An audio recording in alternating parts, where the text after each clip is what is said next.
Là, on va créer des tags helper personnalisés. On avait les tags helper, mais maintenant on veut créer notre tag helper qui sera utilisable dans l'application. Donc, comment on va faire? Donc, il faut créer une classe qui hérite tag helper. Par exemple, on veut créer un tag helper email. Donc, email, le nom de la classe, plus la convention, il faut la respecter, tag helper, qui hérite tag helper. Et après, à l'intérieur, il y a une méthode override.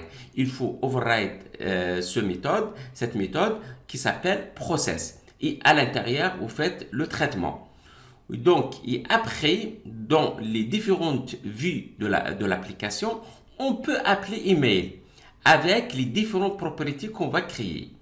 Donc, c'est ça le tag helper. Donc, on va aller directement dans notre projet et là, on va voir, on va créer un tag helper personnalisé.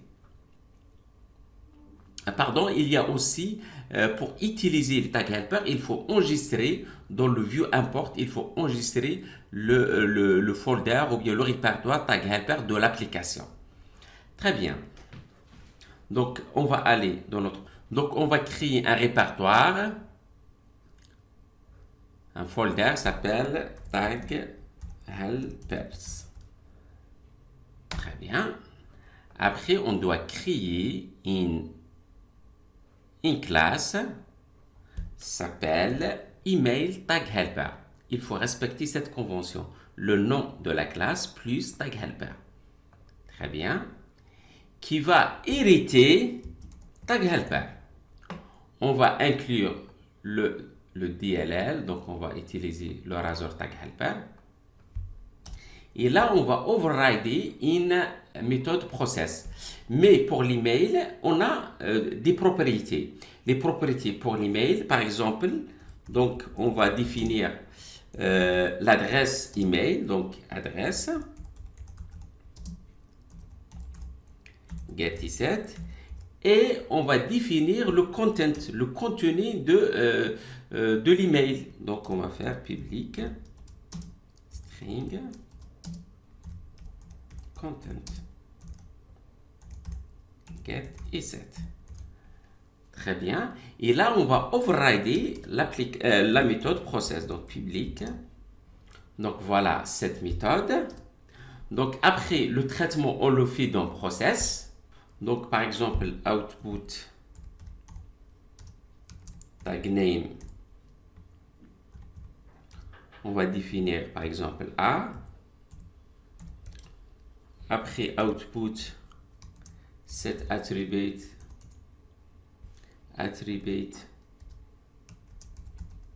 set attribute, et là, on définit les options, href plus mail to, et là, on donne l'adresse.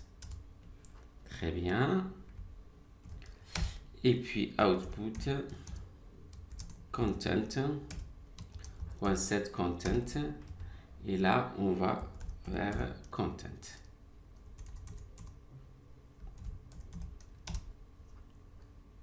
Très bien, donc ça c'est le traitement. Donc ça c'est la première étape. Donc je fais un récap. Donc on crée une classe qui hérite tag helper. Les propriétés pour l'email. Si par exemple vous voulez créer un autre tag qui a 10 propriétés, là vous créez les différentes propriétés. Et dans le process, là où il y a le traitement pour envoyer un email. Très bien. Maintenant, il faut importer le tag helper. Donc on va aller dans le view import et on importe le tag helper. Très bien. Donc on a importé le tag helper et le projet, le répertoire tag helper. Parfait. Maintenant, on va créer un contrôleur contact pour appeler la méthode. Donc, on va aller au contrôleur. Donc, on ajoute un contrôleur vide, s'appelle contact. Et dans le contact, donc, on va retourner l'index. Donc, on va créer dans le view, on va créer un répertoire s'appelle contact, comme le nom de contrôleur. Et à l'intérieur, on va créer une vue qui s'appelle index.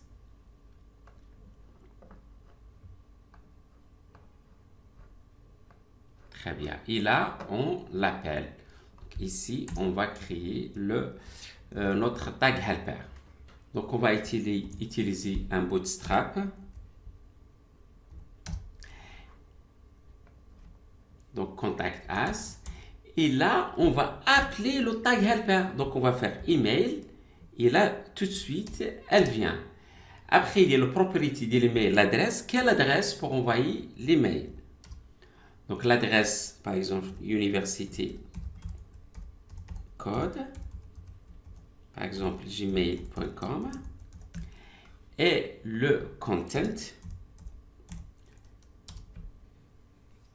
Et le content, par exemple, blabla, par exemple. Très bien. Donc, on a créé un tag helper personnalisé pour notre application qui sera utilisé partout dans l'application. Donc, je refais un récap. Pour les tag helper, il faut créer un répertoire tag helper. Il faut créer une classe avec la convention, le nom de la classe plus tag helper qui hérite tag helper. Ici, vous avez les différentes propriétés de votre tag helper. Dans notre cas, on a 2 propriétés, mais ça peut arriver, on peut avoir 10. Et après, la méthode process, là où il y a l'action. Donc, l'action qui fait l'envoi de l'email. Après, dans la vue, on appelle avec le tag helper email avec les propriétés. Très bien. Maintenant, on va créer un lien contact dans le chat, dans les on va appeler un contact. Comment on va faire? Normalement, vous le connaissez très bien. Donc ici, contact. Donc ici, quel contrôleur c'est contact? Quelle action c'est index? Très bien. Et là, on va lancer l'application. Très bien. Il y a contact. On clique sur contact.